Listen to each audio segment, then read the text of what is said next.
اعوذ باللہ من الشیطان الرجیم بسم اللہ الرحمن الرحیم الحمد للہ رب العالمین والصلاة والسلام علی النبی وآلہ اللہم صلی علی محمد وآل محمد وعجل فرجہم۔ اسلامی گھرانہ اس عنوان سے آپ کے سامنے جو گفتگو کا سلسلہ ہے، اس میں محرم و نامحرم کے سلسلے میں گفتگو اس سے قبل کے جلسے میں ہوئی تھی۔ گفتگو مکمل نہیں ہو سکی تھی، لہذا آج ہم اسی نامحرم اور محرم کے سلسلے میں گفتگو کریں گے۔ میں نے عرض کیا تھا کہ انسان کے لیے جو محرم و نامحرم کا مسئلہ ہے واجب ہے، جس کی طرف توجہ دینا، خیال کرنا، اور چونکہ سب سے ایک اہم مسئلہ حجاب اور پردے کا آتا ہے جو شریعت میں واجب ہے، اور اگر انسان خیال نہیں کر رہا ہے تو حرام ہے، یعنی گناہ ہے۔ تو اس لیے ہمیں ان کے مسائل سے بھی آشنا ہونا ضروری ہے اور جاننا ضروری ہے۔ اس میں سے قرآن کی آیت میں نے بیان کی تھی کہ دو آیتیں قرآن میں گویا حجاب کو اور پردے کے حکم کو بیان کر رہی ہیں، اور ساتھ ہی اسی ایک آیت میں محرم کون لوگ ہیں انہیں بھی بیان کیا ہے۔ سورہ مبارکہ نور کی یعنی 24واں سورہ اور اس کی آیت نمبر 30 بیان ہوئی تھی کہ مردوں سے خطاب تھا کہ مردوں سے کہہ دیجئے کہ اپنی نگاہوں کو نیچا رکھیں، یعنی نگاہوں کی حفاظت کریں، یعنی نامحرم کو نہ دیکھیں، یہ اور اپنے شرمگاہ کی حفاظت کریں، یعنی گناہوں سے اپنے کو بچائیں۔ یہ بدترین عمل جو آج دنیا میں جس کو پھیلایا جا رہا ہے، اس سے اپنے کو محفوظ رکھیں، اور یہ ان کے لیے بہتر ہے، اور یہ ان کے لیے اچھا ہے، اور یہی ان کے لیے پاکیزگی و طہارت کا سبب ہے، اور اللہ جو بھی یہ لوگ کرتے ہیں اس سے باخبر ہے، اللہ ہر چیز کو جانتا ہے۔ اس کے بعد کی آیت میں تھا وَقُلْ لِلْمُؤْمِنَاتِ، مومنات سے کہہ دیجئے، خواتین سے کہیے، یغضضن من ابصارہن، کہ یہ اپنی نگاہوں کو نیچا رکھیں، یعنی نگاہوں کی حفاظت کریں۔ یعنی صرف مرد کے لیے ہی حکم نہیں ہے کہ نامحرم کو نہ دیکھے، بلکہ عورت کے لیے بھی حکم ہے کہ نامحرم کو نہ دیکھے۔ وَيَحْفَظْنَ فُرُوجَهُنَّ، عورتیں بھی اپنی شرمگاہوں کی حفاظت کریں۔ وَلَا يُبْدِينَ زِينَتَهُنَّ، اور اپنی زینت کو یعنی بناؤ سنگار کو، یہ ساری چیزیں جو اپنے لیے استعمال کرتی ہیں اس کو ظاہر نہ کریں، الا ما ظہر منہا، مگر جو خود بخود ظاہر ہوں۔ وَلْيَضْرِبْنَ بِخُمُرِهِنَّ عَلَى جُيُوبِهِنَّ، اپنے دوپٹے کو اپنے سینے پر ڈالے رکھیں، یعنی یہ بھی حجاب میں آئے گا اور پردے میں آئے گا، اور اس کا حکم دیا جا رہا ہے، اس کا خیال ہر عورت کو کرنا چاہیے۔ وَلَا يُبْدِينَ زِينَتَهُنَّ، اور اپنی زینت کو ظاہر نہ کریں، الا، ہاں کچھ لوگ ہیں جن کے لیے اسلام نے اجازت دی ہے کہ اپنے زینت کو اور اپنے بناؤ سنگار کو اور اپنے زیورات جو پہنے ہوئے ہے اسے ظاہر کر سکتی ہے، یعنی جو محرم ہیں ان کے سامنے ظاہر کر سکتی۔ اب محرم میں کون کون لوگ ہیں جن کے سامنے عورت کے اوپر واجب نہیں ہے اپنی زینت کو چھپانا، یعنی ظاہر ہو سکتے ہیں؟ ان میں سے الا لبعولتہن، سب سے پہلے شوہر ہے، یعنی اولاً شوہر ہی کے لیے زینت ہونا چاہیے، اور غیروں کے لیے حرام ہے، یعنی نامحرم کے لیے اگر عورت کر رہی ہے یا مرد دیکھیں اس لیے کر رہی ہے تو اس کے لیے جائز نہیں ہے، شوہر کے لیے ہی ہے یا عورتوں کے درمیان ہو۔ تو جن کے سامنے چھپانا واجب نہیں ہے، یعنی ظاہر ہو سکتے ہیں، ان میں سب سے پہلا شوہر ہے، او آبائہن، یا عورتوں کے والدین باپ ہیں، باپ کے سامنے چھپانا واجب نہیں ہے۔ او آباء بعولتہن، یعنی سسر یعنی شوہر کا باپ، اس کے سامنے واجب نہیں، یہ بھی محرم میں آتا ہے۔ او ابنائہن، بیٹے، یہ بھی محرم میں آتے ہیں، ان کے سامنے اپنے زینت کو چھپانا واجب نہیں ہے۔ او ابناء بعولتہن، شوہر کے بیٹے، یعنی جس مرد سے شادی ہوئی اس کی جو اولادیں ہیں ان سے۔ او اخوانہن، اپنے بھائیوں سے، بھائیوں میں یعنی سگے بھائیوں سے، جس کو ہم اپنے ہاں کہیں کہ ان سے بھی انسان عورت کے لیے چھپانا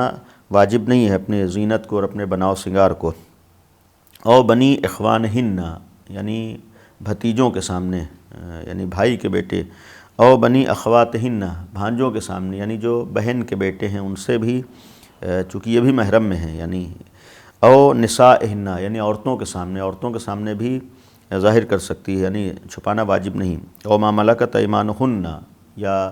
جو غلام ہیں، یعنی کنیز و غلام کا جو معاملہ ہے اس میں بھی، کہ چونکہ اسلامی نقطہ نظر سے وہ بھی ایک خاص احکامات کے تحت محرم میں آتے ہیں۔ او التابعین غیر اولی الاربۃ من الرجال، یا وہ وابستہ افراد مردوں میں سے جو یعنی صاحب عقل نہیں ہیں، یعنی وابستہ بھی ہیں اور صاحب عقل نہیں ہیں، یعنی کچھ نہیں سمجھتے ہیں، ان لوگوں کے لیے ہے یہ حکم کہ ان سے بھی واجب نہیں۔ یا اسی طریقے سے او الطفل الذین لم یظہروا علی عورات النساء، یا بچہ اتنا چھوٹا ہے کہ صحیح و غلط کو نہیں جانتا ہے، یعنی ان مسائل کو نہیں سمجھتا ہے، اس حد تک ناسمجھ ہم جس کو کہتے ہیں، اگر بچہ ہے تو اس کے سامنے بھی زینت کا چھپانا واجب نہیں ہے۔ اور پھر اس کے بعد کی آیت کے جملے یہی ہیں کہ ولا یضربن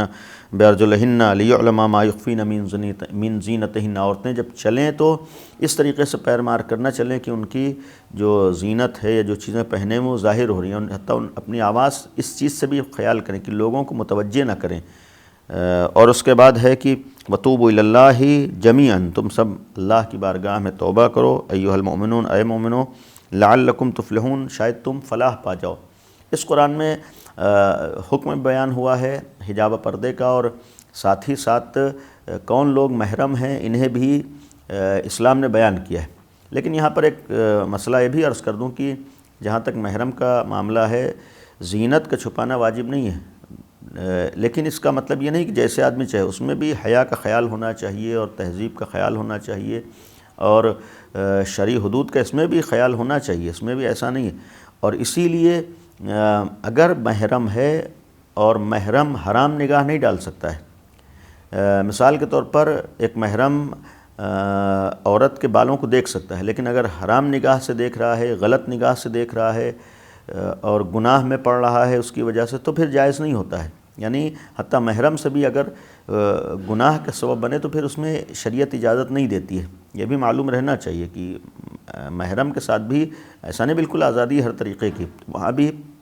اگر حرام میں پڑ رہا ہے تو پھر حرام ہو جائے گا، ورنہ خود اس کے لیے بھی، ہر محرم کے لیے بھی بعض حد تک اور بعض مرحلوں میں ضروری ہے کچھ شرعی حدود کا خیال کرنا، اور ساتھ ہی ساتھ اپنے تہذیب اور اپنے ادب کا بھی خیال کرنا ضروری ہے۔ ایک مسئلہ آتا ہے اسی محرم و نامحرم کے حوالے سے، انہی رشتوں میں جو بیان کیا آج نوجوانوں کے لیے، کہ ہمارے لیے کوئی بھی جو محرم نہیں ہے اس سے ہمارے لیے پردہ کرنا واجب ہے، لہذا نامحرم سے ہاتھ ملانا شریعت میں حرام ہے، نامحرم کو ٹچ کرنا، مس کرنا، چھونا یہ اسلام میں حرام ہے، جائز نہیں ہے، دیکھنا اس حرام ہے، جائز نہیں ہے، یعنی اور پھر اسی لیے گفتگو ضرورت کی حد تک اسلام نے اجازت دی، یعنی بات کرنا، ایک نامحرم سے لڑکیوں سے بات کرنا، لڑکیوں کا نامحرم لڑکوں سے بات کرنا اسلام میں اگر گناہ کی طرف جا رہا ہے یا گناہوں کا سبب بن رہا ہے تو حرام ہے۔ ہاں صرف ضرورت کی حد تک، جہاں پر گناہ کا سبب نہ ہو، گناہوں میں نہ پڑ رہا ہو اور اس میں بھی شرعی حدود کا خیال کیا جائے تو وہاں گفتگو ہو سکتی ہے، یعنی اس حد تک بات کرنے کی اجازت ہے۔ لیکن اگر یہی بات کرنے کی وجہ سے حرام ہو رہا ہے یا حرام میں پڑ رہا ہے تو پھر اس کی بھی اجازت نہیں ہے، لہذا خصوصی طور پر ہم لوگوں کو توجہ دینا چاہیے۔ ہم اگر اپنی زندگی کو کامیاب زندگی بنانا چاہتے ہیں اور اپنے گھر کو اور گھریلو ماحول کو ایک اچھا ماحول بنانا چاہتے ہیں، اور آپسی رشتوں میں ہم مضبوطی اور استحکام چاہتے ہیں، اور اپنے رشتوں میں محبتوں کو چاہتے ہیں، اور ہر طریقے کی پریشانی، مصیبت، بے سکونی اور اختلافات سے بچنا چاہتے ہیں، تو اس کا ایک راستہ یہ بھی ہے کہ ہم محرم و نامحرم کے مسائل پر توجہ دیں، اور بالخصوص نوجوانوں کے لیے ضروری ہے کہ اگر اپنی واقعی زندگی کو بہترین زندگی بنانا چاہتے ہیں، بعد میں آنے والی زندگی کو اچھی زندگی بنانا چاہتے ہیں، تو نوجوانی کے مرحلے میں یعنی شادی سے پہلے جس طریقے سے ہر مرد کے ضروری ہے، نوجوانوں کے لیے ضروری ہے کہ محرم و نامحرم کے مسائل پر توجہ دیں اور اس کا خیال کریں۔ اسکول میں ہیں، کالج میں ہیں، کلاس روم میں ہیں، ایک ساتھ اٹھنا بیٹھنا ہے، آفسوں میں ہیں، ایک ساتھ آنا جانا ہے، ملنا جلنا ہے، تو اس میں ہمیں شرعی حدود کا خیال کرنا واجب ہے، چاہے لڑکی ہو یا لڑکا ہو، دونوں کے لیے شرعی حدود کا خیال کرنا واجب ہے اس مسائل میں۔ اور یہی چیزیں جب بے توجہی ہوتی ہے، لاپرواہیاں ہوتی ہیں، تو اس کے پھر خطرناک نتائج سامنے آتے ہیں، نقصانات سامنے آتے ہیں۔ آج بہت حد تک لوگوں کے رشتوں میں استحکام اور مضبوطی نہ آ پانے کی وجہ یہ بھی ہوتی ہے کہ شروع میں جب محرم و نامحرم کا خیال نہیں ہوتا ہے، غلط دوستیاں ہوتی ہیں، غلط تعلقات ہوتے ہیں، جس کی وجہ سے پھر اپنی زندگی انسان کی جہنم بن جاتی ہے، اپنی زندگی بے کیف ہو جاتی ہے، یعنی شادی سے پہلے انسان ان حدود کا خیال نہیں کرتا ہے، اور چاہے شادی سے پہلے ہو یا شادی کے بعد ہو، اجازت نہیں ہے کہ ہم ایک کسی بھی عمر میں یا کسی بھی مرحلے میں نامحرم کے ساتھ تعلقات برقرار کریں۔ اگر ہم شادی سے پہلے یہ کام کر رہے ہیں اور دوستیاں کر رہے ہیں اور تعلقات برقرار کریں تو پھر آنے والی زندگی ہماری جہنم بنتی ہے اور ہماری زندگی کا سکون ختم ہو جاتا ہے، آپس میں وہ تعلقات اور روابط جو ہونا چاہیے، جو محبتیں ہونا چاہیے، نہیں ہو پاتی ہیں، اختلافات اور رنجشیں سامنے آتی ہیں، لڑائی جھگڑے ہوتے ہیں، نتیجہ طلاق کی شکل میں بھی سامنے آ جاتا ہے، یہ سب نوبتیں آتی ہیں۔ اور اسی طریقے سے مثلاً شادی ہے، شادی کے بعد جائز نہیں ہے کسی بھی شوہر کے لیے، اس کی بیوی کے لیے کسی نامحرم سے تعلقات قائم رکھنا اور تعلقات برقرار رکھنا۔ اس کا ایک نتیجہ یہ بھی ہوتا ہے کہ مثلاً اگر مرد ہے بیوی کے ہوتے ہوئے کسی اور سے محبت کر رہا ہے اور غلط طریقے سے تعلقات کو قائم کیے، یا عورت ہے شوہر کے ہوتے ہوئے غلط طریقے سے کسی سے تعلقات کو قائم کیے، دوستی کیے ہوئے، تو اس کا نتیجہ یہ ہوتا ہے کہ خود اپنی پرسنل زندگی جہنم بن جاتی ہے، انسان کا اپنا گھر جو ہے جہنم بن جاتا ہے، اپنا سکون ختم ہو جاتا ہے۔ اور یہ جو ہم اسلامی گھرانے کی بات کریں، یعنی ایک پرسکون گھرانہ اور ایک اچھا گھرانہ اور ایک بہترین گھرانہ اور ایک ایسا گھرانہ جس میں انسان خود لذت محسوس کر رہا ہو، خوشی محسوس کر رہا ہو، آرام محسوس کر رہا ہو، یہ چیزیں ختم ہو جاتی ہیں۔ اور جن چیزوں سے ختم ہوتی ہیں ان میں سے ایک چیز یہ بھی محرم و نامحرم کا خیال نہ کرنا ہے، لہذا اس کی طرف ہم سب توجہ دیں اور آج کے ماحول میں ہم سماج کو نہ دیکھیں، آج ہم زمانے کو نہ دیکھیں، ہم یہ نہ سوچیں کہ آج یہ چیز تو عام ہو گئی ہے۔ اگر برائیاں عام ہو جائیں تب بھی ہمارے لیے برائی ہے، اگر گناہ لوگوں کی نظر میں گناہ ہونا ختم ہو جائے تب بھی ہمارے لیے گناہ ہے۔ آج لاکھ دنیا آگے بڑھ رہی ہو اور سماج آگے بڑھ رہا ہو، لیکن جو ہمارے لیے راستہ شریعت نے بیان کیا ہے، دین نے بیان کیا ہے، مذہب نے بیان کیا ہے، وہی راستہ ہمیں کامیابی دلا سکتا ہے۔ اور دین و مذہب کا مطلب ہرگز ہم یہ نہ سمجھیں کہ صرف ثواب کے لیے ہے اور عذاب کے لیے۔ ثواب و عذاب یقیناً اہمیت رکھتا ہے، لیکن اس کے ساتھ ساتھ ہماری دنیا بھی برباد ہوتی ہے، آخرت بھی برباد ہوتی ہے، یعنی انسان دنیا میں بھی گناہ کے نتیجے میں پریشان ہوتا ہے، مصیبتوں کا شکار ہوتا ہے، مسائل کا شکار ہوتا ہے، اور آخرت میں بھی اس کے لیے پھر پریشانیاں سامنے آتی ہیں۔ لہذا ہم حرام و حلال کے مسائل کو اہمیت دیں، اور اس میں سے یہ مسئلہ جو آج آہستہ آہستہ عام ہوتا جا رہا ہے اور جس کو باقاعدہ بڑھاوا دیا جا رہا ہے، ان میں سے یہی آپسی محرم و نامحرم کے تعلقات کو ختم کر دینا۔ یقین رکھیں جب تک کہ محرم و نامحرم کے مسائل کی طرف توجہ ہوتی رہے گی، انسانی رشتوں میں استحکام اور مضبوطی باقی رہے گی، محبتیں باقی رہیں گی، ایک گھریلو ماحول باقی رہیں گے، رشتوں کا احترام باقی رہے گا۔ لیکن جہاں یہ پابندیاں ختم ہو جائیں گی اور یہ دوستیاں عام ہوں گی، جیسا آج بہت سے ممالک میں ہو رہا ہے، اس کا نتیجہ آپسی رشتوں میں ذرہ برابر اپنائیت کا احساس نہیں رہ جاتا ہے، رشتوں کا تقدس باقی نہیں رہتا ہے، رشتوں کا احترام باقی نہیں رہتا ہے، اور پھر اس کے نتیجے میں اپنائیت کا اظہار باقی نہیں رہتا ہے۔